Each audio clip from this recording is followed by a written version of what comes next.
UP consolidation of holdings act 1953, Hindi में उत्तर प्रदेश जो चकबंदी अधिनियम 1953।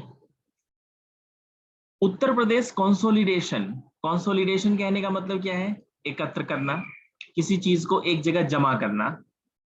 और होल्डिंग्स कहने का मतलब है जो जमीन का टुकड़ा है। ये कहाँ अप्लाई होगा? तो एग्रीकल्चरल लैंड के ऊपर, जो खेती की भूमि है वहां ही अप्लाई होगा। ये जो एक्ट है ये बड़ा इंपॉर्टेंट है यूपी जुडिशियल सर्विसेज एग्जामिनेशन के लिए, चाहे आप हायर जुडिशियरी में अपीयर हो रहे हो, एचजेएस के लिए अपीयर हो रहे हो या सिविल जज के लिए। तो आज के लेक्चर में मैं कोशिश करूंगा कि जो भी जितने भी इंपॉर्टेंट सेक्शंस हैं जिनसे एग्जाम में क्वेश्चंस आते हैं और वो आप समझ लें, उसका कॉन्सेप्ट समझ लें, सो डेट आपको कोई परेशानी ना हो, आप आसानी से इनको आप हल कर पाए।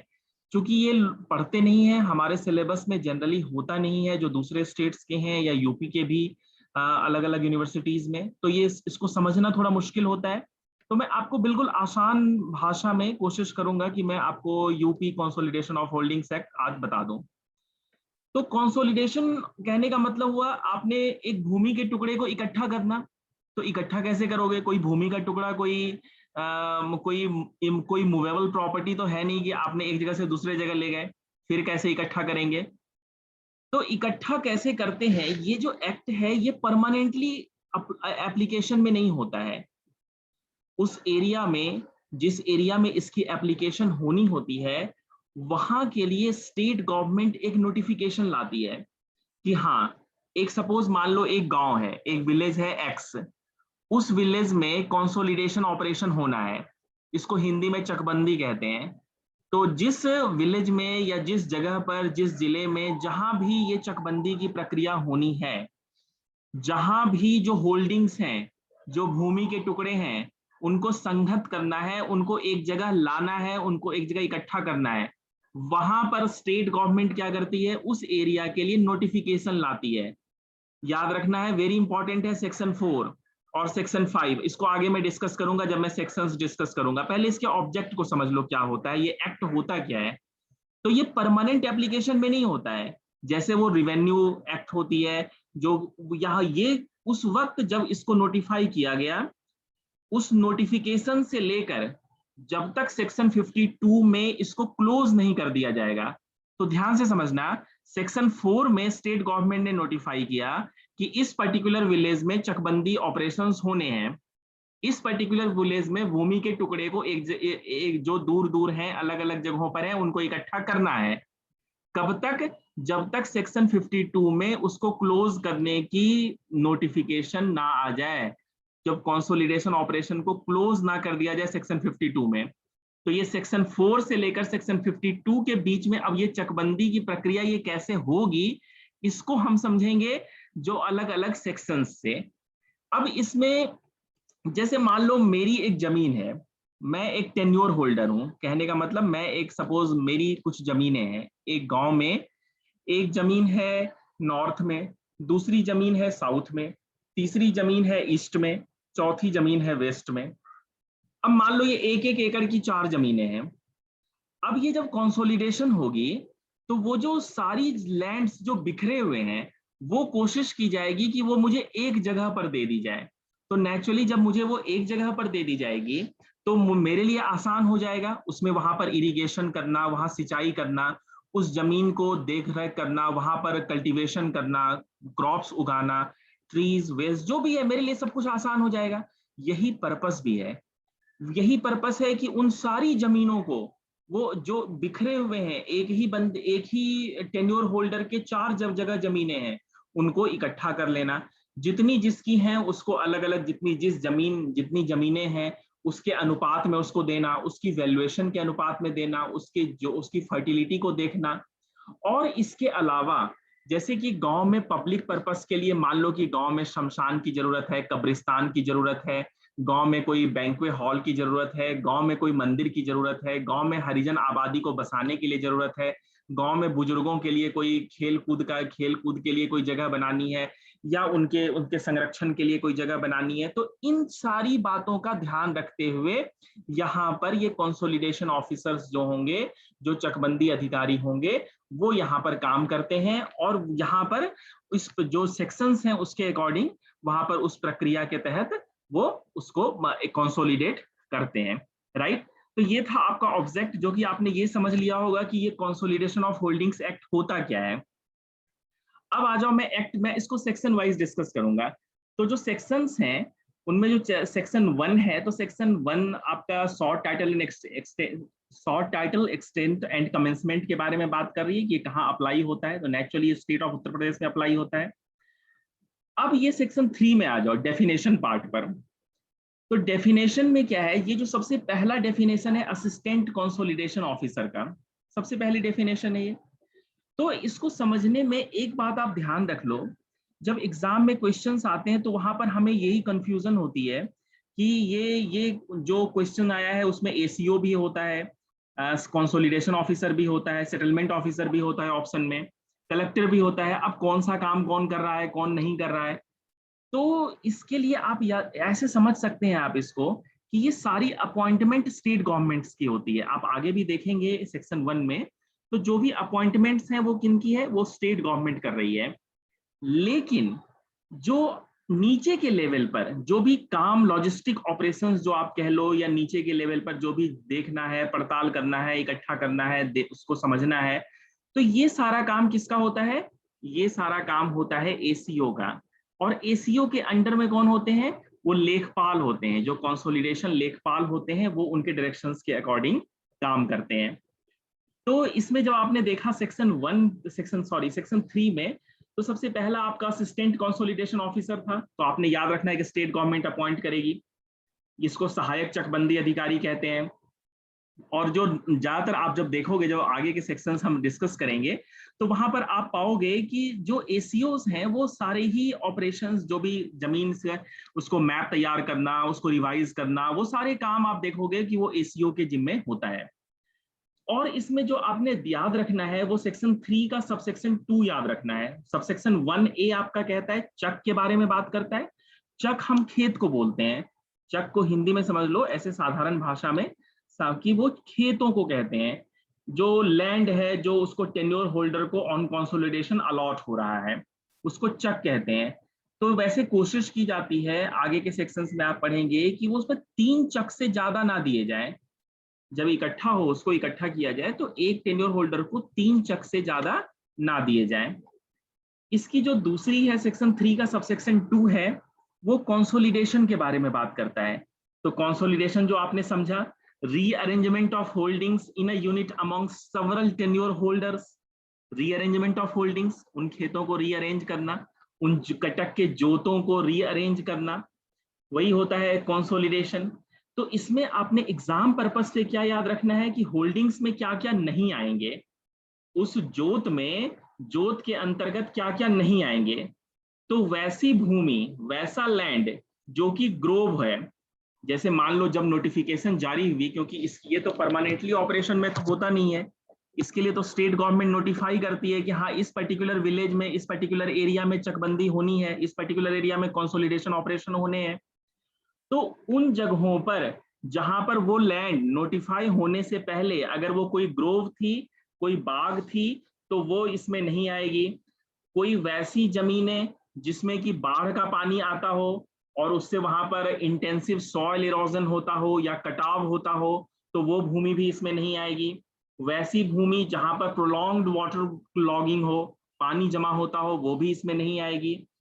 ऊसर, कल्लर, रेहाला, ऊसर, कल्लर एंड रेहाला प्लॉट्स भी इसमें नहीं आएंगे। वैसे लैंड जहां पर पान, गुलाब, बेला, जैस्मिन और केवड़ा की खेती होती हो, वो भी नहीं आएंगे। और वैसा कोई एरिया जिसको डायरेक्टर ऑफ कंसोलिडेशन डिक्लेयर करता है कि वो अनसुटेबल है for the purpose of consolidation, वो जमीनें भी उनमें नहीं आएंगी। तो ये आपने एग्जाम पर्पस से सेक्शन 3 सब सेक्शन 2 को याद रखना है। मैं आपको साथ साथ बताता जाऊंगा कि कौन कौन से सेक्शंस इंपॉर्टेंट हैं, क्योंकि वही सेक्शंस आपने पढ़ने हैं और उनको ही आपने याद रखना है। क्योंकि नेचुरली ये सब्जेक्ट, ये एक्ट आप इतना पढ़ते नहीं है तो आपके लिए मुश्किल होता है, लेकिन आपने अगर ध्यान से ये पूरी लेक्चर सुन ली है तो आप सारे क्वेश्चंस कर लोगे इसके।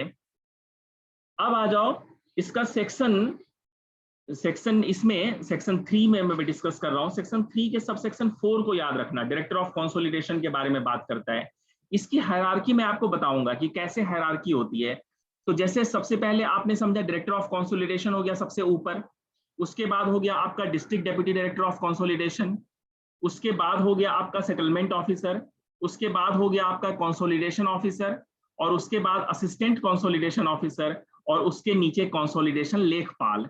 तो ये इसकी हायरार्की है, ये आप याद रखना। और ये सेक्शन 3 का सब सेक्शन 4 याद रखना, ये डायरेक्टर ऑफ कंसोलिडेशन के बारे में बात करती है। जितने भी अपॉइंटमेंट्स हैं वो सारी स्टेट गवर्नमेंट करती है। एग्जाम में आता है कि अपॉइंटमेंट कौन करता है, कंसोलिडेशन लेखपाल की अपॉइंटमेंट कौन करता है, डायरेक्टर ऑफ कंसोलिडेशन की कौन करता है, एसीओ की कौन करता है। तो ये सारी जो अपॉइंटमेंट्स हैं ये स्टेट गवर्नमेंट करती है। सेटलमेंट ऑफिसर्स की कौन करता है, तो ये सारे सेटलमेंट ऑफिसर कंसोलिडेशन की कौन करता है, जो सेक्शन 3 सब सेक्शन 9 में है। तो ये सारी अपॉइंटमेंट कौन करती है, स्टेट गवर्नमेंट करती है। और जो कंसोलिडेशन कमिटी है जिसके बारे में सेक्शन 3 के सब सेक्शन 2A में बात की गई है, सेक्शन 3 के सब सेक्शन 2A में जिसके बारे में बात की गई है, ये लिखा हुआ है इसमें, means a committee constituted to be constituted in the manner prescribed for the purpose of the act. तो यहां पर ये कंसोलिडेशन कमिटी में कौन कौन आते हैं, ये जो लैंड मैनेजमेंट कमिटी होती है उनके सदस्य आते हैं, जो गांव का प्रधान है वो आता है इसके अंदर, उसकी एज 21 साल से ज्यादा होनी चाहिए। ऐसा कोई जरूरी नहीं वो बहुत पढ़ा लिखा आदमी हो, 21 साल से ज्यादा होनी चाहिए। उस गांव में जहां पर कंसोलिडेशन ऑपरेशन हो रहा है, जहां चकबंदी की ये क्रियाएं हो रही हैं, वहां पर उसकी जमीनें होनी चाहिए, उसकी भूमि होनी चाहिए। 5 से 11 मेंबर्स होते हैं। आप आगे इसमें पढ़ेंगे कि जो ये असिस्टेंट कंसोलिडेशन ऑफिसर है, जब ये डिसाइड करता है कि कौन सी जमीन किसको मिलनी है, कैसे उसको इकट्ठा करना है, कैसे कहाँ पर पब्लिक रोड्स बनाने हैं, कहाँ शेड्यूल्ड कास्ट के लिए अरेंजमेंट करनी है, तो वो कंसोलिडेशन कमेटी जो होती है उससे परामर्श करता है, उससे सलाह मशवरा करके फिर उसके बाद वो डिसाइड करता है कि उसमें क्या करना है नहीं करना है। तो कंसोलिडेशन कमेटी का एक बड़ा रोल है, आपने याद रखना है कि कंसोलिडेशन कमेटी से असिस्टेंट कंसोलिडेशन ऑफिसर सलाह मशवरा करते हैं जब वहां पर वो तैयार करते हैं, क्योंकि नया खसरा, नई खतौनी, नया मैप वो बनाना पड़ता है गांव का, field book, record of rights, revenue records, वो चेंज हो जाता है पूरा। तो ये यहाँ पर आपने याद रखने हैं। और सेक्शन 3 का सब सेक्शन 4A याद रखना, डेप्यूटी डायरेक्टर कंसोलिडेशन के बारे में बात करता है। और सेक्शन 4B जरूर याद रखना, ये बड़ा इंपॉर्टेंट है, district deputy director of consolidation. ये कौन होता है, कलेक्टर ऑफ द डिस्ट्रिक्ट, ये कलेक्टर ऑफ द डिस्ट्रिक्ट होता है। सेक्शन 4B आपने समझना है इसमें। 4B को आप देखो, इसमें लिखा हुआ है district deputy director of consolidation means the person who is for the time being the collector of the district. Exam के लिए वेरी वेरी इंपॉर्टेंट क्वेश्चन है ये, राइट। इसके अलावा जो डेफिनेशंस हैं उसको आप पढ़ सकते हैं, इनमें ये डेफिनेशंस जो मैंने आपको बताया ये इंपॉर्टेंट हैं। अब आ जाओ सेक्शन 4 के ऊपर। सेक्शन 4 क्या कहती है, very very important section. Section 4 कहती है declaration and notification regarding consolidation, declaration and notification regarding consolidation, chapter 2। और इसकी जो ऊपर की हेडिंग है उसमें लिखा हुआ है revision and correction of maps and records. तो नेचुरली गांव के मैप में रिवीजन होगी, करेक्शंस होगी, उसमें उनके रिकॉर्ड्स में करेक्शंस होंगे, क्योंकि वो करेक्शन नहीं होंगे तो फिर कैसे होगी, क्योंकि मान लो जो लैंड आज एक्स की है वो लैंड कल वाई की हो जाएगी, जो लैंड आज वाई की है कल वो लैंड जेड की हो जाएगी। एक्सचेंज भी होता है इसमें, लैंड का एक्सचेंज भी होता है, क्योंकि उसके पास की जमीन उसको दी जा रही है, ताकि कोशिश क्या है कि हर किसी की जमीन, जितनी भी जमीन है वो एक जगह हो जाए, उसके लिए आसान हो वहां पर खेती करना, आसान हो सिंचाई करना। उनको रोड भी देने हैं तो नेचुरली रोड देने हैं तो हो सकता है जमीन का टुकड़ा उससे लिया जाए, पब्लिक पर्पस के लिए भी जमीनें जा सकती हैं। तो ये सारा कुछ होना है, तो नेचुरली रिवीजन होगी, करेक्शन होगी मैप्स की और रिकॉर्ड्स की। तो सेक्शन 4 और सेक्शन 5 ये दोनों सेक्शन बिल्कुल याद रखना, ये वेरी वेरी इंपॉर्टेंट सेक्शन है एग्जाम पर्पज से। सेक्शन 4 और 5 अगर आपको याद रहता है तो आप प्री में भी, एचजेएस के प्री में भी और मेंस में भी आप आंसर कर सकते हैं। तो समझते हैं क्या होता है सेक्शन 4। तो सेक्शन 4 को आप दो पार्ट में डिवाइड कर लो। एक है आपका डिक्लेरेशन और दूसरा है नोटिफिकेशन रिगार्डिंग कंसोलिडेशन। चकबंदी के संबंध में डिक्लेरेशन और नोटिफिकेशन। तो अब कहोगे कि आप कहोगे इसमें अंतर क्या है? तो डिक्लेरेशन स्टेट गवर्नमेंट कर रही है। क्या कर रही है स्टेट गवर्नमेंट डिक्लेयर करके? किसको पावर दे रही है?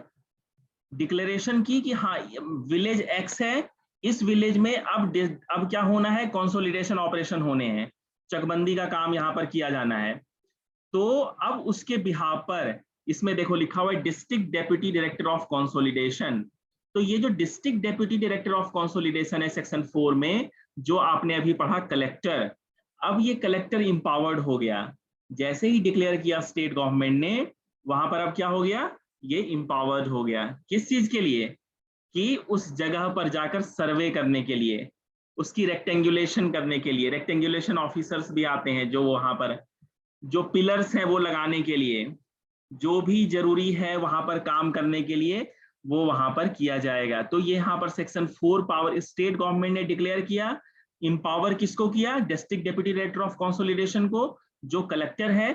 और वो कलेक्टर क्या करेगा? वो एक पब्लिक नोटिस दे देगा।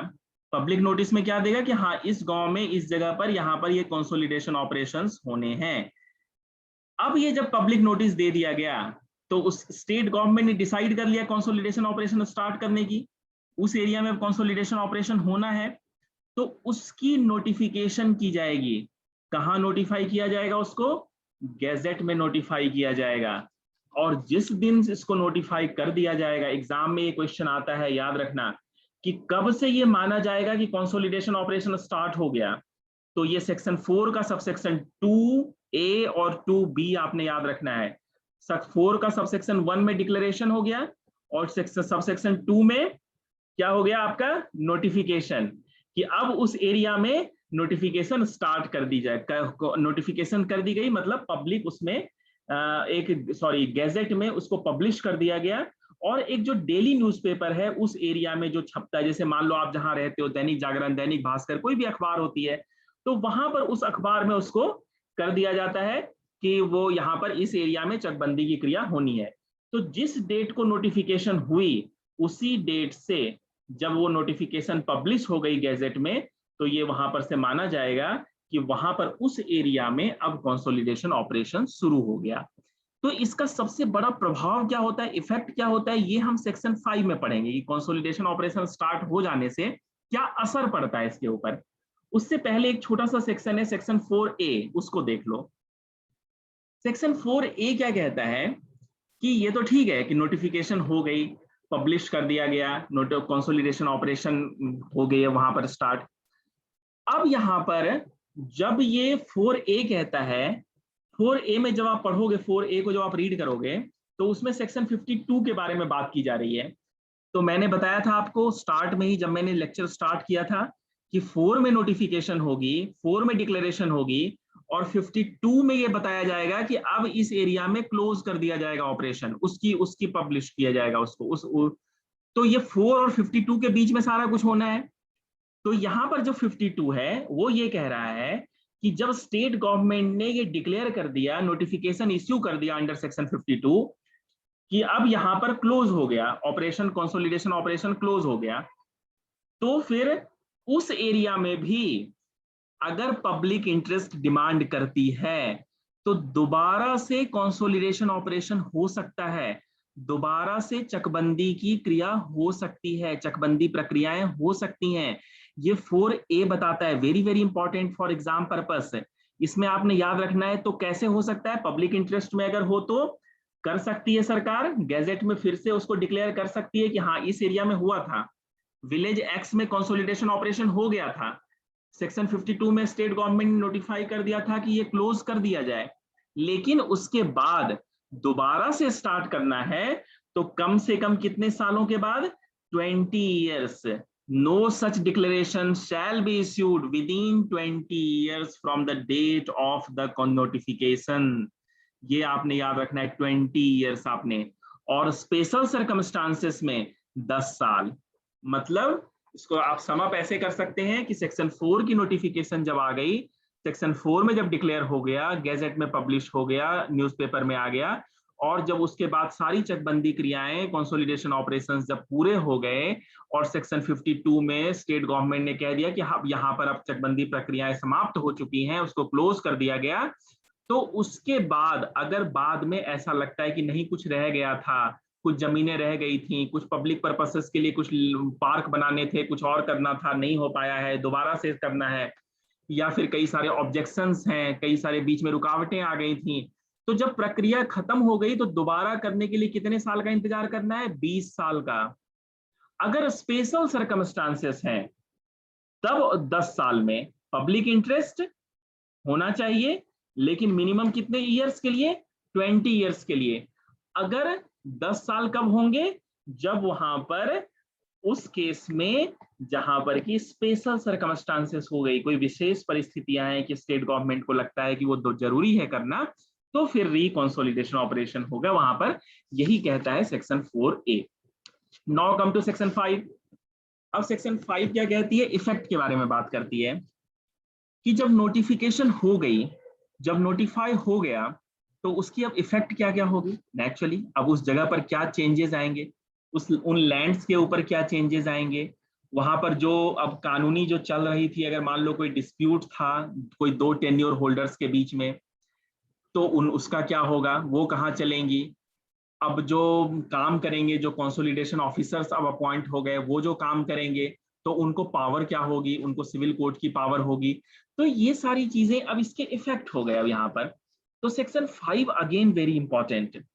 अब देखो रिवेन्यू में पावर कहाँ होता था? रिवेन्यू में जो पावर होते थे रेवेन्यू कोर्ट्स के होते थे वो वहां, लेकिन यहाँ पर जो पावर है, कंसोलिडेशन जब शुरू हो गया तो सारा पावर ऑफ कंसोलिडेशन ऑफिसर्स, या जहां पर उस कोर्ट में जहां पर कंसोलिडेशन के लिए जाएगा, जहां अपील फाइल होगी, चाहे वो सेटलमेंट ऑफिसर हो या फिर कलेक्टर हो या डायरेक्टर ऑफ कंसोलिडेशन हो, तो पावर सब क्या हो गई? शिफ्ट हो गई। वो सारे केसेस, वो सारे सूट्स, वो सारी प्रोसीडिंग्स जो भी चल रही थी उस लैंड को लेकर के कहीं भी, चाहे वो अपील में, रेफरेंस में, रिवीजन में, तो जैसे ही कंसोलिडेशन वहां पर अनाउंस हुआ, वो सारी क्या हो जाएंगी? अबेट हो जाएंगी। वो सारा सिविल कोर्ट और रेवेन्यू कोर्ट से अबेट होकर ये कंसोलिडेशन की जो कोर्ट है वहां आ जाएंगी। A very very important point, ये आपने याद रखना है, सेक्शन 5 का सबसे इंपॉर्टेंट पॉइंट है ये। सेक्शन 5 सब सेक्शन 2 जब आप रीड करोगे तो वहां आपको अबेटमेंट मिलेगा आपको। सेक्शन 5 सब सेक्शन 2 में तो जितने भी उस चाहे सूट प्रोसीडिंग्स चल रही थी डिक्लेरेशन ऑफ राइट्स इंटरेस्ट को लेकर के उस एरिया के, चाहे वो अपील में ही क्यों ना चल रहा हो, रेफरेंस में ही क्यों ना चल रहा हो, रिवीजन में ही क्यों ना चल रहा हो, वो सारे क्या हो जाएंगे?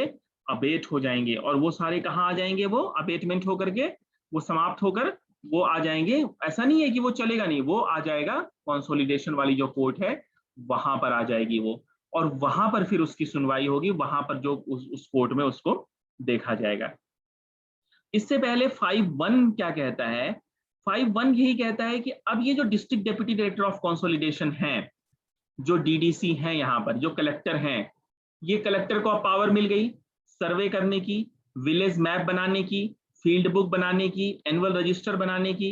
अब वो सारा काम प्रिपेयर करेंगे। अब उनके नीचे आ जाएंगे, आपका एसीओ होता है, असिस्टेंट कंसोलिडेशन ऑफिसर, उसके नीचे कंसोलिडेशन लेखपाल होता है। अब वो इसमें इसकी मदद करेगा। लेकिन इसका जो 5 का सी है वो ये कहता है कि जो भी होल्डिंग्स हैं जहां पर उसको यूज किया जाना है, मान लो कि कंसोलिडेशन ऑपरेशंस अनाउंस कर दिया गया, डिक्लेयर कर दिया गया, लेकिन ऐसा तो नहीं है कि अगर किसी लैंड के ऊपर खेती हो रही है, किसी लैंड के ऊपर कोई एनिमल हस्बेंड्री है, कोई हॉर्टिकल्चर है, कोई पोल्ट्री फार्मिंग है, कोई मुर्गी पालन है, तो वो खत्म हो जाएगा, ऐसा नहीं है। वहां पर क्या है, बस इतना लिखा गया है कि वहां पर जो सेटलमेंट ऑफिसर कंसोलिडेशन है, एसओसी है, उसकी परमिशन लेनी होगी, उसकी परमिशन लेनी जरूरी है। ये आपने याद रखना है 5 में, कि 5 का जो सी है, सेक्शन 5 सब सेक्शन 1 का सी आपने याद रखना है कि किससे परमिशन लेनी है? सेटलमेंट ऑफिसर कंसोलिडेशन की। ये सेटलमेंट ऑफिसर कंसोलिडेशन की परमिशन लेनी है, राइट। तो ये था आपका सेक्शन 5। अब आ जाओ सेक्शन 6 के ऊपर। Section 6 again is very important. Section 6 क्या कहती है? अगर मान लो नोटिफिकेशन हो गई, डिक्लेरेशन हो गई सेक्शन 4 की, लेकिन कोई व्यवधान आ जाता है, कोई रुकावट होती है, कोई समस्या आ जाती है, और स्टेट गवर्नमेंट क्या करती है, उसको कैंसिल कर देती है। नोटिफिकेशन जो 4 में अनाउंस किया गया था, उस नोटिफिकेशन को, उस डिक्लेरेशन को स्टेट गवर्नमेंट ने सॉरी, उस नोटिफिकेशन को क्या किया, कैंसिल कर दिया। तो जो उसकी कैंसिलेशन हुई वो सेक्शन 6 में बताई गई है। ये भी वेरी वेरी इंपॉर्टेंट है कि सेक्शन 6 में क्या होती है, नोटिफिकेशन की कैंसिलेशन होती है। तो फिर जब कैंसिल हो गई तो वहां पर कैंसिलेशन कंसोलिडेशन ऑपरेशन स्टॉप हो जाएगा, वो सीज कर जाएगा उस इफेक्ट उस डेट से। अब वहां पर फिर नेचुरली फिर जैसे रिवेन्यू कोर्ट्स की जो पावर होती है, जो पहले जो चल रहा है, क्योंकि मैंने आपको पहले ही बताया ये consolidation of holdings act permanently operation में नहीं होता है, ये कुछ समय के लिए, जब तक वो चलता रहता है कंसोलिडेशन ऑपरेशंस, तब तक ही ये एक्ट प्रभावी होता है वहां पर। तो फिर वहां पर दोबारा से जो पहले वाली स्थिति है वही हो जाएगी। तो ये था आपका सेक्शन 6। अब सेक्शन 6A पर आ जाओ। सेक्शन 6A क्या कहता है, अगर मान लो कोई ऐसा मामला है जो अनडिस्प्यूटेड सक्सेशन का मामला है, सेक्शन 6A जब आप देखोगे तो ये कहता है special provision with respect to undisputed succession और ट्रांसफर। अनडिस्प्यूटेड सक्सेशन है, किसको प्रॉपर्टी किसके बाद मिलनी है पता है, ट्रांसफर जो है उसमें कोई विवाद नहीं है दो पक्षों के बीच में। नेचुरली जब जो कोई विवाद नहीं है तो फिर कोई समस्या भी नहीं है। तो उस केस में आपने याद क्या रखना है 6A के लिए, कि अगर अनडिस्प्यूटेड सक्सेशन का मामला है तो कंसोलिडेटर उसको कर देंगे डिस्पोज ऑफ। अगर अनडिस्प्यूटेड म्यूटेशन का मामला है तो असिस्टेंट कंसोलिडेशन ऑफिसर उसको डिस्पोज ऑफ करेंगे। ये आपने याद रखना है, म्यूटेशन के केस में एसीओ ने करना है और सक्सेशन के केस में कंसोलिडेटर ने करना है। उसको प्रॉपर इंक्वायरी कर लेंगे, जो भी इंक्वायरी उनको लगती है कि वहां पर जरूरी है वो इंक्वायरी वो कर लेंगे, राइट। अब आ जाओ सेक्शन 7 के ऊपर। सेक्शन 7 में क्या आ जाता है, फिर से ये डिस्ट्रिक्ट डेप्यूटी डायरेक्टर के बारे में बात कर रहा है कि district deputy director of consolidation जो है उसकी क्या जिम्मेवारी है, यहाँ पर उसकी जिम्मेवारी है कि वो अब रिवीजन करेगा विलेज मैप का। इसको तरमीम बोलते हैं, इसको आप क्या कहते हैं, इसको वहां पर जैसे आप जो वहां की भाषा में इसको तरमीम बोलते हैं। वो तरमीम करेगा, उस विलेज मैप को रिवाइज करेगा। सेक्शन 8 में वो field book current annual register उसकी रिवीजन होगी, जो चकबंदी है उसका खसरा तय करने का, उसका खेतों का जो मूल्यांकन है वो किया जाएगा, वैल्यूएशन की जाएगी प्लॉट्स को। अगर खत उसको पढ़कर सुनाया जाएगा, अगर कोई गलती है तो उसको ठीक करा दी जाती है। दोनों पक्षों को वहां पर बिठाया जाता है, लोक अदालत की तरह मामला सॉल्व किया जाता है। वहां पर दोनों पक्ष एक साथ बैठते हैं, उसमें जिसको जो सहमति से जो रिजल्ट आता है उसको सिग्नेचर करके वहां पर दोनों पक्ष उस पर सिग्नेचर करते हैं। तो कहने का मतलब है सेक्शन 8 जो है फिर वही पावर से रिलेटेड है, क्योंकि नेचुरली अगर ऐसा नहीं होगा तो पता कैसे लगेगा। सबसे पहले तो जरूरी है कि वहां पर जमीनों के ऊपर जाना, वहां पर पता करना कि कौन सी जमीन किसकी है, किसके नाम से है, कहाँ कहाँ है, कहाँ कहाँ हमें एक मैप बनाना है पहले कि कहाँ पब्लिक पार्क होगा, कहाँ क्या होगा, कहाँ कौन से रोड्स होंगे, कहाँ नाले होंगे, कहाँ तो ये सारी चीजें पहले करनी है। तो वही है सेक्शन 7 और 8। तो यहाँ पर ये सेक्शन 7 और 8 की प्रक्रिया इसमें आपने सेक्शन 8A जो है वो याद रखना है कि preparation of settlement statement of principles, ये जब हो गई, जब नेचुरली जब ये स्टार्ट की जाएगी रिवीजन, ये मैप वगैरह बनाया जाएगा, तो यहाँ पर अब एसीओ की जो लीगल ऑब्लिगेशन है, मैंने आपसे पहले ही बताया था कि ये नीचे जो जमीन के ऊपर जो काम किया जाएगा वो एसीओ के द्वारा किया जाएगा। तो अब एसीओ क्या करेंगे, जो कंसोलिडेशन कमिटी है उनके साथ मिलकर ये स्टेटमेंट ऑफ प्रिंसिपल्स बनाते हैं। ये वेरी वेरी इंपॉर्टेंट है, याद रखना है आपने section 8A, preparation of statement of principles. ये वेरी वेरी इंपॉर्टेंट सेक्शंस हैं।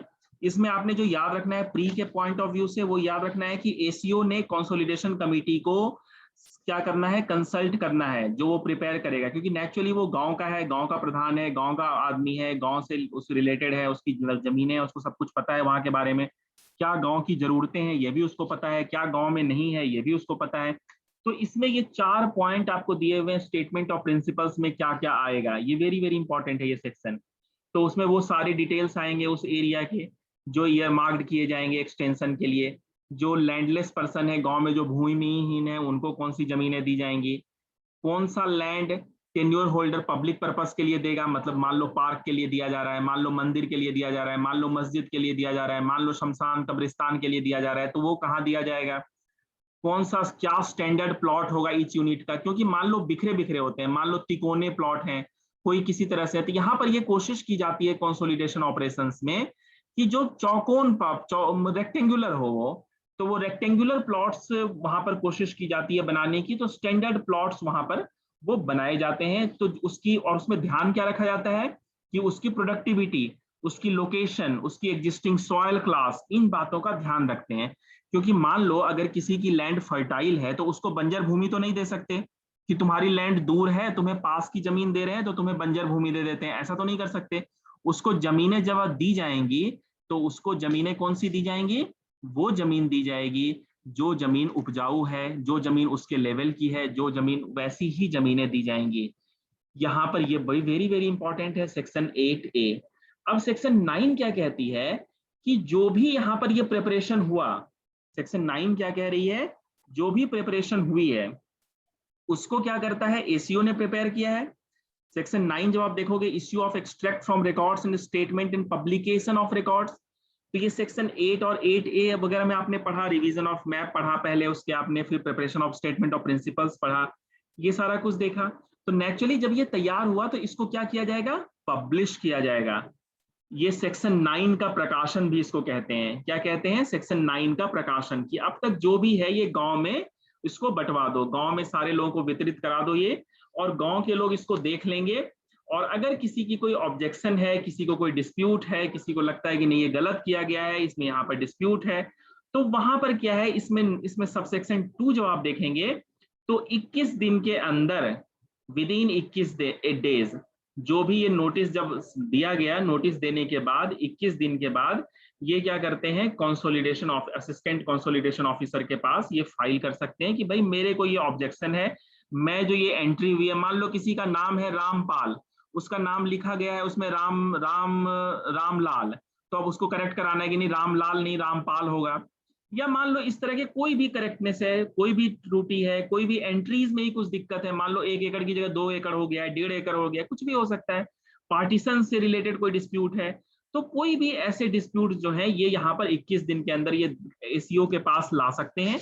और एसीओ क्या करेगा, वो जो भी वो पार्टीज हैं उनको बिठा करके वो सहमति से काम करेगा और उसको साइन करा करके कोशिश करेगा कि वो सॉल्व कर दी जाए। अगर नहीं सॉल्व होता है तो फिर आगे उसमें क्या है कि जैसे कि मान लो कि एसीओ क्या करता है, फिर वो रिपोर्ट बनाकर भेज देता है कंसोलिडेशन ऑफिसर को, सीओ को। अब वहां पर सीओ को भी जब रिपोर्ट बनाकर भेज दी गई तो सीओ भी उसको देखता है, और सीओ भी वहां पर उस जगह पर जा सकते हैं, जो जगह है मान लो जहां पर कि वो सारा कुछ हुआ है, जो लैंड है उसको देख सकता है, और उसके बाद भी अगर मान लो वहां पर चीजें रहती हैं, डिस्प्यूट्स रहता है, तो आप इसके लिए देख सकते हैं सेक्शन 9B का सबसेक्शन 3, जो इंपॉर्टेंट सेक्शन है वो मैं आपको बता रहा हूं, सेक्शन 9B का सबसेक्शन 3। सेक्शन 9B के सबसेक्शन 3 में क्या है कि जो कंसोलिडेशन ऑफिसर के ऑर्डर से जो अग्रीव्ड पर्सन होगा, जो कंसोलिडेशन ऑफिसर के जो अग्रीव्ड पर्सन होगा वो क्या करेगा, 21 दिन में कहा जाएगा सेटलमेंट ऑफिसर कंसोलिडेशन के पास। मतलब दोनों जगह 21 डेज था, आपने याद रखना है, लेकिन पहले जगह कहां पर ऑब्जेक्शन ली गई थी, एसीओ के पास ली गई थी। एसीओ कोशिश करता है उसको सॉल्व करने की, रिपोर्ट कहां भेजता है, कंसोलिडेशन ऑफिसर के पास। कोई और डिस्प्यूट है, ऑब्जेक्शंस हैं, कंसोलिडेशन ऑफिसर जो कंसोलिडेशन ऑफिसर है वो भी कोशिश करता है, अगर फिर भी कोई ऑब्जेक्शन है तो फिर कहां चला जाता है वो मामला, सेटलमेंट ऑफिसर कंसोलिडेशन के पास, बंदोबस्त अधिकारी, चकबंदी कहते हैं इसको हिंदी में। ये जो अपील है आपका, ये सेक्शन 9B का सबसेक्शन 3 है, सेक्शन 9B सबसेक्शन 3 आपने याद रखना है, राइट। तो ये पॉइंट हो गया आपका। सेक्शन 9C आपका आ जाओ, सेक्शन 9C में पार्टीशन के बारे में बात की गई है, जो भी ज्वाइंट होल्डिंग्स हैं उनकी पार्टीशन करनी है, उस पार्टीशन को इफेक्ट में लाना है, तो उसके बारे में सेक्शन 9C है। अब यहाँ पर ये सारे पावर्स किसके होंगे, जैसे एक सिविल कोर्ट की पावर होती है, जैसे एक कॉम्पिटेंट कोर्ट की जुडिक्शन जैसे होती है, वैसे ही यहाँ पर पावर होगी कोर्ट ऑफ कॉम्पिटेंट जुडिक्शन की तरह।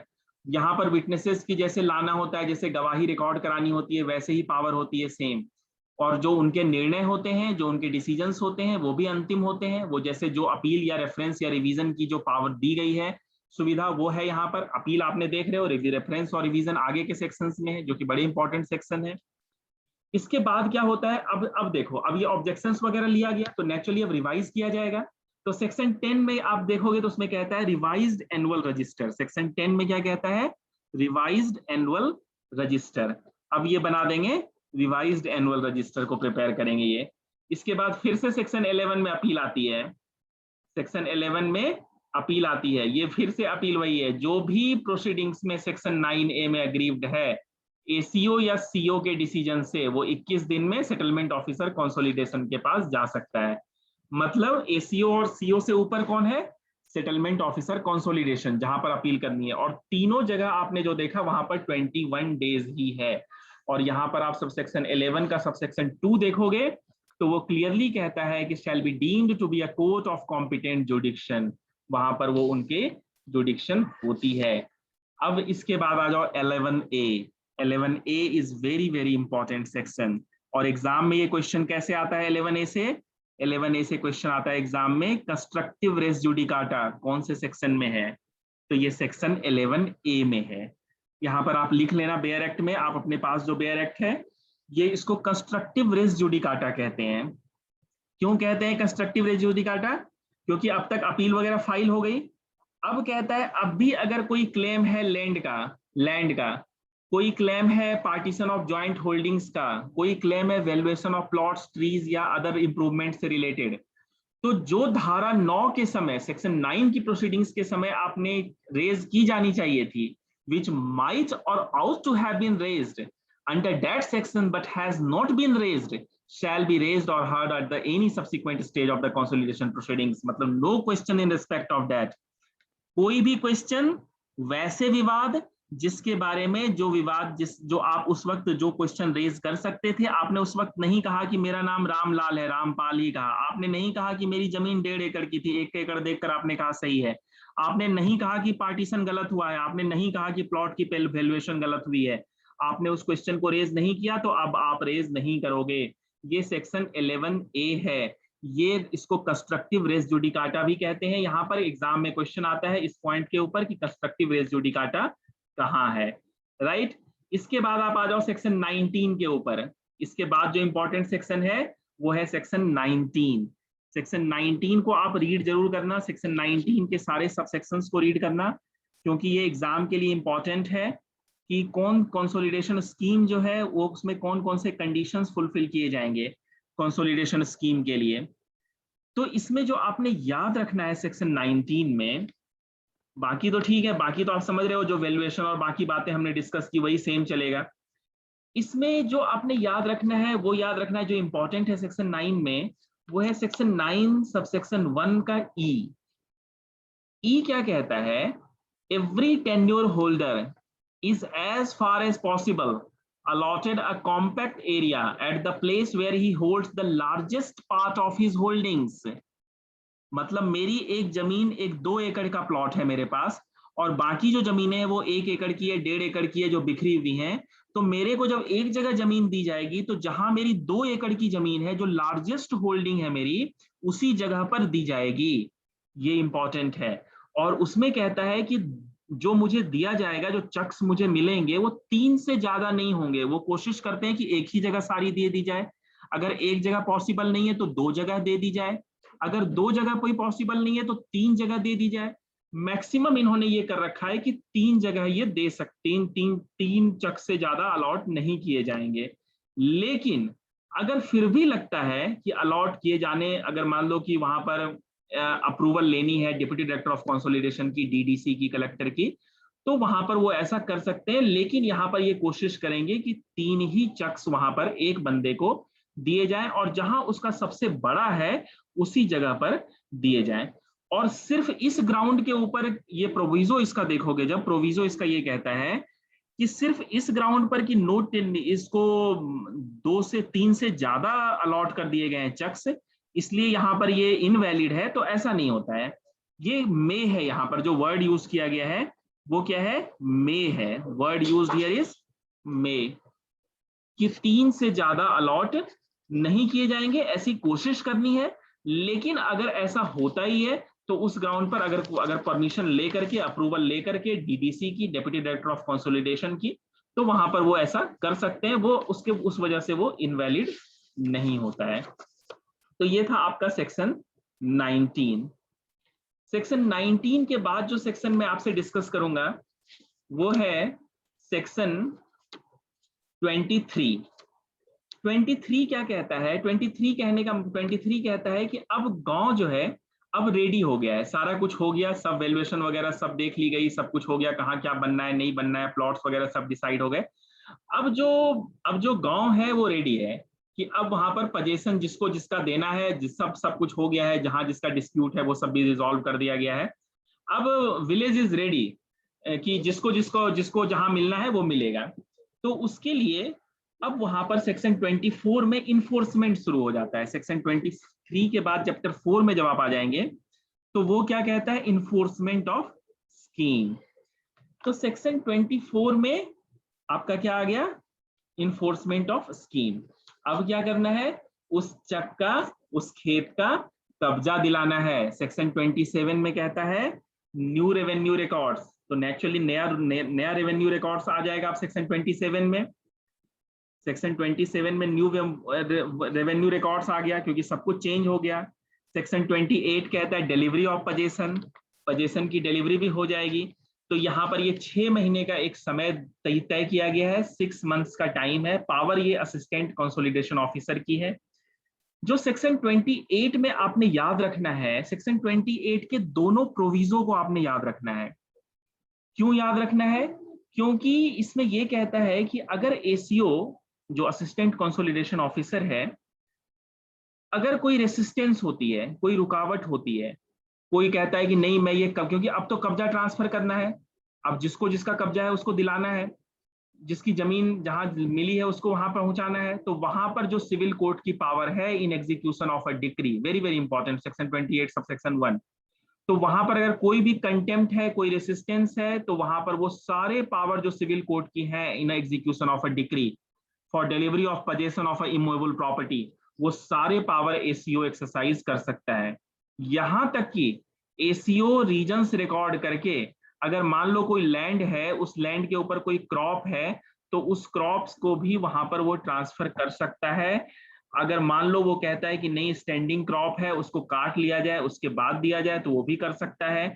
और वहां पर अगर उसको वहां पर अगर वो उसको रीजंस जो रिकॉर्ड करता है उसके आधार पर वो डिसाइड करता है कि वहां पर वो कॉम्पनसेशन मिलनी है, तो वो उस फसल के ऊपर, उस खड़ी फसल के ऊपर, स्टैंडिंग क्रॉप के ऊपर मुआवजा भी उसमें वहां पर दे सकता है। और जिसको भी कोई ऑब्जेक्शन है, तो सेक्शन 29 आप जब देखोगे तो इसमें कहता है कि सेक्शन 28 में जो एसीओ ने डिसाइड किया, असिस्टेंट कंसोलिडेशन ऑफिसर ने, जिसको भी ऑब्जेक्शन है वो सेक्शन 29 में क्या कर सकता है? अपील कर सकता है विद इन 15 डेज।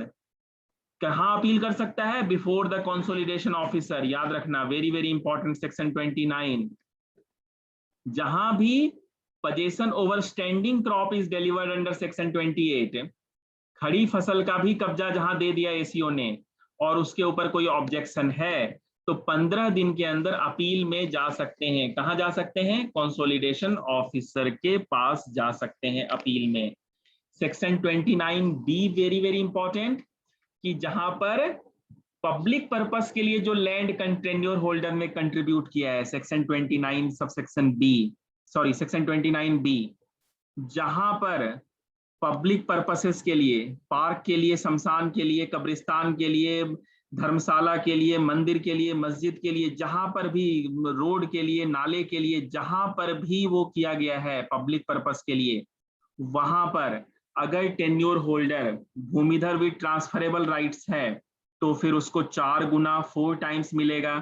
अगर भूमिधर विद नॉन ट्रांसफरेबल राइट्स है तो 2 गुना मिलेगा, 2 टाइम्स मिलेगा। और अगर आसामी है तो उसको amount equal to 5% of such compensation, क्योंकि आसामी कौन होता है? वो रेंट के ऊपर होता है। भूमिधर विद ट्रांसफरेबल राइट्स की जमीन है, वो उसके ऊपर खेती कर रहा है, तो उसको वहां पर कितना मिलता है?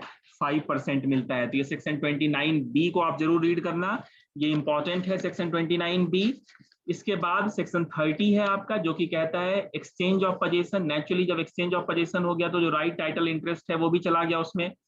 आगे हम पढ़ेंगे इसमें कि इसके लिए कोई रजिस्ट्री कराने की जरूरत नहीं होती है, कि जैसे मान लो कि एक जमीन, मेरी जमीन एक्स की जमीन वाई को चली गई, वाई की जमीन एक्स को आ गई, तो अब वहां पर रजिस्ट्री कराने की जरूरत होगी नई, फिर से नए सिरे से। तो ऐसा नहीं होगा, वो जो कंसोलिडेशन ऑफिसर जो बना देंगे, जो तैयार कर देंगे, वही वही वहां पर अंतिम होगा, राइट। तो ये था आपका सेक्शन 30। अब इसके बाद आ जाओ सेक्शन 38 के ऊपर। सेक्शन 38 कहता है अटेंडेंस ऑफ विटनेसेस। वही सेम पावर है जो अटेंडेंस ऑफ विटनेसेस के लिए जो होती है, जैसे सिविल कोर्ट्स में होती है, वैसे ही यहाँ पर पावर है। बड़ी बड़ी वाइड पावर्स हैं यहाँ पर भी। कंटेम्प्ट के लिए भी यहाँ पर इश्यू किया जा सकता है, पनिशमेंट की जा सकती है, समन्स भी इश्यू किया जा सकता है, ये सारी पावर है यहाँ पर। Now come to section 40। Section 40 is very very important pre point of view से। क्यों इंपॉर्टेंट है सेक्शन 40? क्योंकि सेक्शन 40 ये कहती है कि ये जो सारी प्रोसीडिंग्स हैं जो सेटलमेंट ऑफिसर के पास, कंसोलिडेशन ऑफिसर, एसीओ, ये सारी क्या होंगी? जुडिशियल प्रोसीडिंग्स होंगी। ये पॉइंट आपने याद रखना है section 40 pre point of view से, कि ये क्या होंगी? ये जुडिशियल प्रोसीडिंग्स होंगी। सेक्शन 40 आपने रीड करना है क्योंकि ये कह रहा है कि ये जुडिशियल प्रोसीडिंग्स होंगी। 41A आपका एफिडेविट्स के बारे में बात करता है, और सेक्शन 42A पर आ जाओ। 42A क्या कहता है? जो सेटलमेंट ऑफिसर कंसोलिडेशन है, very very important section 42A for exam purpose. Correction of clerical और अरिथमेटिकल एरर्स, कहीं भी जोड़ घटाव गुना भाग करने में, नाम लिखने में कोई भी क्लेरिकल या अरिथमेटिकल एरर हो गई है, तो वहां पर कंसोलिडेशन ऑफिसर और द सेटलमेंट ऑफिसर, मतलब चकबंदी अधिकारी और जो बंदोबस्त अधिकारी है, ये दोनों को पावर होती है। ये कैसे पावर होती है? Either on his own motion और एप्लीकेशन ऑफ एनी पर्सन। ये दोनों ही पॉइंट आपने याद रखने हैं कि या तो खुद से ही भी सुओ मोटो, खुद से ही उसने करेक्ट करना है, या फिर अगर किसी पार्टी ने कोई ऑब्जेक्शन दी है, कोई एप्लीकेशन लगाई है, तो उस एप्लीकेशन के अकॉर्डिंग करनी है यहाँ पर। तो 42A आपने याद रखना है, इंपॉर्टेंट है ये। Now come to next important section, that is 45A and 46। ये 45A और 46 ये दोनों ही आपको पेनल्टी के बारे में बात करती है। Penalty for contravening provision of section 5। तो ये इसके लिए मैं आपको आसान बता दूं एक ट्रिक, कि दोनों ही सेक्शन में पेनल्टी 1000 रुपीज की ही है। एक में पेनल्टी है जो सेक्शन 5 को अगर कॉन्ट्रावेंशन करती है, और 46 में जो पेनल्टी है वो ये है कि मान लो कि सर्वे किया गया और वहां पर मान लो पिलर्स लगाए गए, कोई कोई जगह लगाई गई, कोई चिन्ह बनाया गया, जो एसीओ है, लेखपाल है, वहां पर उसने गया, वहां पर उसने चिन्ह बनाया, और उस चिन्ह को किसी ने उखाड़ दिया, उसको डिस्ट्रक्ट कर दिया, या फिर अलग जगह पर लगा दिया एक वो मेलाफाइड इंटेंट से, तो वहां पर इन चीजों के लिए पेनल्टी लगाई गई है। और वो जो पेनल्टी है वो 1000 रुपए की ही है। दोनों ही सेक्शन में 1000 रुपीज की पेनल्टी है। Now come to next very important section, that is section 48। 48 is revision and reference. Very very important section for exam purpose, either pre or mains. इसमें ये रिवीजन और रेफरेंस की पावर किसको है? Director of consolidation की ये power है। Revision and reference की पावर किसकी है? डायरेक्टर ऑफ कंसोलिडेशन की। याद रखना है आपने कि वो सारी पावर्स हैं डायरेक्टर ऑफ कंसोलिडेशन की, जो रिवीजन में पावर्स होती हैं कोर्ट्स की, एग्जामिन करने की रिकॉर्ड को, किसी भी प्रोसीडिंग्स को। अपील में मान लो मामला गया था, पहले आपने कई जगह पढ़ा है कि अपील होती है सेटलमेंट ऑफिसर के पास, अपील होती है एसीओ के पास, अपील होती है वहां पर। तो वहां पर अगर कोई भी अग्रीव्ड है उस अपील से, तो वो कहाँ जा सकता है? रिवीजन और रेफरेंस में आ सकता है। यहाँ पर रिवीजन में आ सकता है, रेफरेंस तो मान लो जब वहां पर भेजा जाएगा, तो वहां पर वो डायरेक्टर ऑफ कंसोलिडेशन की पावर है, वो एग्जामिन कर सकता है। लेकिन इंटरलोक्यूटरी ऑर्डर की नहीं हो सकती है। किसकी नहीं हो सकती है? इंटरलोक्यूटरी ऑर्डर की रिवीजन नहीं हो सकती है। ये आपने याद रखना है। तो इंटरलोक्यूटरी ऑर्डर कौन से ऑर्डर्स होते हैं? जो कि प्रोसीडिंग्स के बीच में ऑर्डर्स पास किए जाते हैं, या कोलेटरली वो साथ साथ ऑर्डर्स पास किए जाते हैं, लेकिन उसका कोई ऐसा इफेक्ट नहीं है कि उससे केस या प्रोसीडिंग्स फाइनली डिस्पोज ऑफ हो रही हो। तो इस वजह से वहां पर वो एक्सप्रेशन जो है इंटरलोक्यूटरी ऑर्डर को रखा गया है कि इंटरलोक्यूटरी ऑर्डर जहां पास हुआ है उसके अगेंस्ट रिवीजन आप फाइल नहीं करेंगे। सीआरपीसी में भी जब आपने पढ़ा होगा सेक्शन 397, तो वहां भी ये बात है कि इंटरलोक्यूटरी ऑर्डर के अगेंस्ट रिवीजन फाइल नहीं होता है, राइट। इसकी एक्सप्लेनेशन 1 को पढ़ लेना। इसकी एक्सप्लेनेशन 1 में आपको हायरार्की पता लग जाएगी कि हायरार्की क्या होती है, सबसे ऊपर कौन होता है, सबसे नीचे कौन होता है, ये भी आपको पता लग जाएगा वहां पर कि कौन किसका सबऑर्डिनेट है, राइट। और एक्सप्लेनेशन 3 में को जब आप इसको रीड करोगे तो ये वाइड पावर देता है। 48 के एक्सप्लेनेशन 3 को जब आप रीड करेंगे कि कोई भी उसकी correctness, legality, proprietary, even fact and law both, exam में कंफ्यूज मत होना अगर ऑब्जेक्टिव में आ जाए कि फैक्ट और लॉ दोनों ही, यस, रेफरेंस और रिवीजन में सेक्शन 48 की जो पावर है उसमें चाहे वो फैक्ट की पावर हो, फैक्ट की वो करनी हो, लॉ की करनी हो, उन सब में ही कर सकता है, राइट। तो और यहां तक कि पावर टू रीअप्रिशिएट एनी ओरल और documentary evidence, it mean section 48 की जो पावर है वो वाइड पावर है। ओरल या डॉक्यूमेंट्री एविडेंस की रीअप्रिशिएशन हो सकती है, फैक्ट्स या लॉ को एग्जामिन किया जा सकता है, ये आपका है section 48, reference and revision, a very very important section. अब आ जाओ इसके बाद सेक्शन 48B के ऊपर, जो कि कहता है exchange of position. Change of position होगा तो वहां पर एसीओ की पावर है। इसके बाद जो इंपॉर्टेंट सेक्शन है वो है section 49, bar to civil courts jurisdiction. जो भी कंसोलिडेशन कोर्ट्स ने, कंसोलिडेशन ऑफिसर्स ने डिसाइड कर दिया, वो पावर अब उसके ऊपर किसी सिविल या रेवेन्यू कोर्ट की कोई पावर नहीं है, उसकी जुडिक्शन वहां पर नहीं है, उसको बार करती है सेक्शन 49 की। जो डिक्लेरेशन हो गई, एडजुडिकेशन हो गई, जो 42 में नोटिफिकेशन आई थी, उसके बाद जो भी एडजुडिकेशन हुई कंसोलिडेशन प्रोसीडिंग्स में according the provisions of this act, तो कोई भी सिविल या रिवेन्यू कोर्ट, नो सिविल और रिवेन्यू कोर्ट शैल एंटरटेन एनी सूट और proceedings with respect to rights in such land or with respect to any other manner for which proceedings could or ought to have been taken under this act। मतलब कोई भी civil या revenue court उसमें नहीं लेगी। कहने का मतलब है जो चकबंदी ये ऑपरेशंस हैं, जो चकबंदी कोर्ट्स हैं, इनका जो निर्णय है वो अंतिम है, वहां पर ये बार करते हैं सिविल कोर्ट्स जुडिक्शन को। मान लो अगर रिवीजन और उसके बाद भी अग्रीव्ड होते हैं तो हाई कोर्ट्स आप जाते हैं, रिट के अगर वो जाते हैं तो वो रिट के थ्रू जाते हैं, राइट। अब इसके बाद जो इंपॉर्टेंट सेक्शन है वो है सेक्शन 49A, 50, 51 एंड 52। 49A क्या कहता है, छोटा सा सेक्शन है कि अगर मान लो कि जो भी एसीओ काम कर रहा है, सीओ कर रहा है, सेटलमेंट ऑफिसर कर रहा है, अगर कोई गलती हो जाती है कुछ, लेकिन उसने जो काम किया है वो गुड फेथ में किया है, तो कोई भी उसके अगेंस्ट सूट या प्रोसीडिंग्स नहीं चलेगी। सेक्शन 50 कहता है कोर्ट फी कोई भी नहीं लगेगी, कोई भी एप्लीकेशन, कोई भी डॉक्यूमेंट फाइल हुई है, कोई कोर्ट फी नहीं लगेगी। सिर्फ जो वकालतनामा है वो एक्सेप्शन में आता है, मतलब जो भी सूट, जो भी प्रोसीडिंग्स इसमें चलते हैं, किसी में भी कोई भी कोर्ट फी नहीं लगनी है, ठीक है। और सेक्शन 51 ये भी एग्जाम में आता है, इसमें कहता है कि गांठें बदलने से रजिस्ट्रेशन की कोई जरूरत नहीं है। अगर जब फाइनल कंसोलिडेशन स्कीम के अकॉर्डिंग जो ट्रांसफर ऑफ होल्डिंग्स है तो उसको इफेक्ट में लाने के बाद उसको जब एग्जीक्यूशन के लिए, तो वहां पर it does not require registration instrument not necessary to effect transfer.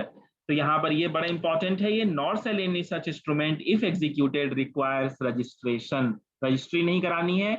52 is close of consolidation operation, जो मैं शुरू से आपको बता रहा हूं कि जो भी ये अब से अब तक हुआ ये सारा कुछ हो गया, तो अब स्टेट गवर्नमेंट क्या करेगी, अब नोटिफिकेशन फिर से, जैसे सेक्शन 4 में आपने देखा था गैजेट नोटिफिकेशन हुई थी, वैसे ही स्टेट गवर्नमेंट अब फिर से गैजेट नोटिफिकेशन करेगी और ये कहेगी कि अब consolidation operation have been closed in the village और villages forming part of the unit. तो वहां पर वो कंसोलिडेशन ऑपरेशन सीज हो जाएगा, खत्म हो जाएगा।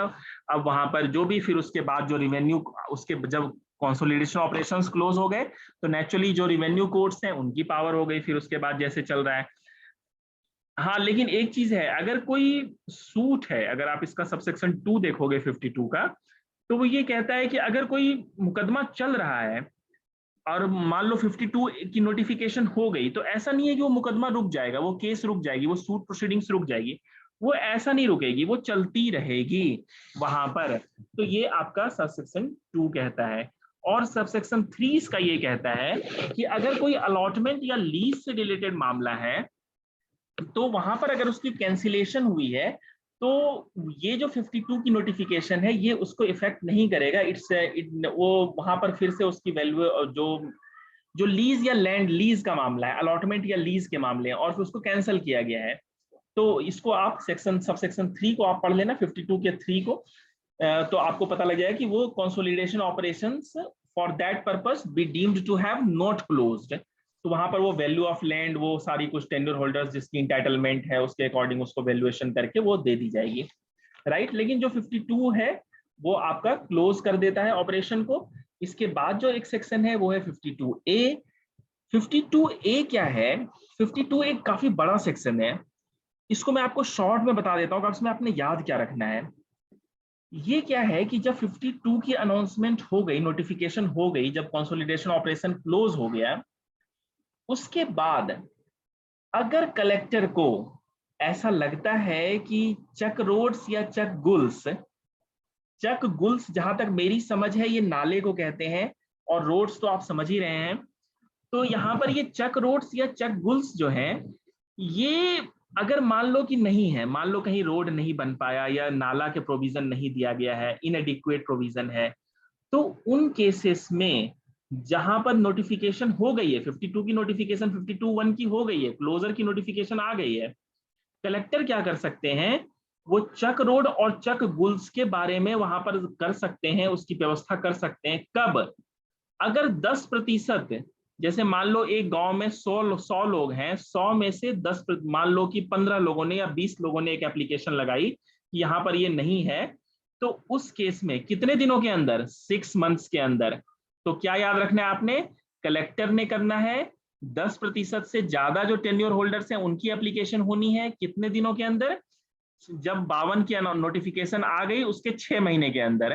तो उसके 6 महीने के अंदर तो फिर वहां पर वो अगर उसको लगता है कि चक रोड या चक गुल्स नहीं है तो उसके लिए वहां पर वो अरेंजमेंट कर सकता है। फिर उसके बाद जो कलेक्टर है वो वैसे ही फिर डायरेक्ट कर देगा कंसोलिडेशन ऑफिसर को, फिर वो रिपोर्ट बनाएगा, फिर वो एसीओ को नीचे दे देगा, फिर एसीओ, जैसे हमने पहले पढ़ा कि एसीओ जाना, फिर वहां पर मैप देखना, सर्वे करना, कहाँ कौन सी प्लॉट होनी है, मिलनी है, पब्लिक पर्पस जो भी है सारा कुछ देखना, फिर वैसे ही करना। तो ये बड़ा एक सेक्शन है 52A। बट इसमें आपने ये 3 पॉइंट याद रखना है कि कलेक्टर ने करना होता है, 10% से ज्यादा जो टेन्योर होल्डर्स हैं उनकी एप्लीकेशन होती है, और ये 6 महीने के अंदर इनको एप्लीकेशन इनको देना होता है, उसके बाद ही वो वहां पर वो एक्शन लिया जाता है उसमें, राइट। तो ये यहाँ पर सेक्शन 52A है। इसके बाद जो लास्ट सेक्शन है वो है सेक्शन 54। 53B कहता है वो कि section 5 of limitation act apply होता है इसमें, जो भी अपील हैं, रिविजन्स हैं, उनमें सेक्शन 5 ऑफ लिमिटेशन एक्ट की एप्लीकेबिलिटी है। कोई भी रूल्स है वो आपको सेक्शन 54 में उसके बारे में बात की गई है कि उन रूल को बनाने का पावर स्टेट गवर्नमेंट के पास है। तो ये था शॉर्ट में पूरा UP consolidation of holdings act. आपको काफी हेल्प मिलेगी इससे एग्जाम के लिए जो प्रिपरेशन कर रहे हैं उनको, और आई होप कि आपको समझ आ गई होगी, एक कॉन्सेप्ट आ गया होगा, एक ओवरव्यू आ गया होगा आपको एक्ट का। It will help you. Okay, that's all.